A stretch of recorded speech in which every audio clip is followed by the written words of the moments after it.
The day has finally come. I have read One Piece. Yes, well, not the entire One Piece. Let me rephrase that. I have read the first volume of the One Piece manga, starting of Romance Dawn, and you know when you get told for years and years that something is really great by your friends, and then you go and consume it, and it's just terrible hogwash?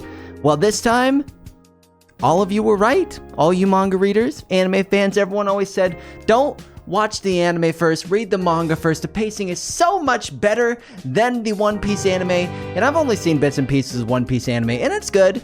The pacing is a little off, and that's probably why they're kind of getting a new version, almost like a brotherhood, if you will, of One Piece. And I've just got to say, the manga, the first volume, blew me away. It was so reminiscent almost of like how I felt when I first read the Dragon Ball manga, and it is just so good. Like, it is such a good base and setting for One Piece as a whole for the manga, because you get to see Luffy in his element as a child, almost like the beginning of Hunter x Hunter with Gon. It's so wholesome, and it's so like it just takes you perfectly into this world that Luffy grows up in his town, and introduces you to the pirates he aspires to be, like Shanks, and you get introduced to Makino and all these great characters in the town, and it's just, I was overwhelmed. It was so immersive, so well done. The art style is so unique, especially for that time, considering, and it sucked me in,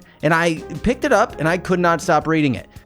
The pacing is the biggest point I wanted to make. The pacing of the One Piece manga is really, really good so far. The first one does not waste any time going into a ton of backstory. You get to see Luffy, and he just starts trying to impress these pirates to show off because he wants to prove he can be a pirate. And then obviously they're like, no, you're an idiot, you can't swim, blah, blah, blah. And then he stabs himself in the face, normal stuff that we all do when we're kids, right?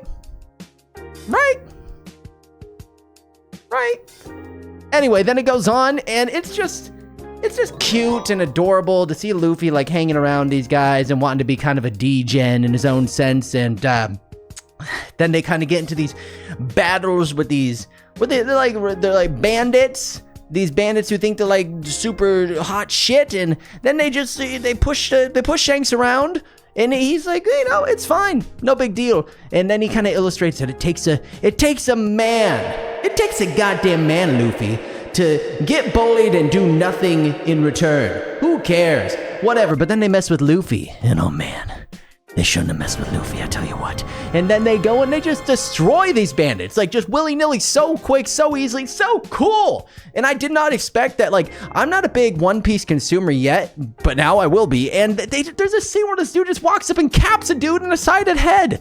Just don't even think about it. I didn't even know there was guns in One Piece, really, that were like illustrated to where they're like shooting people.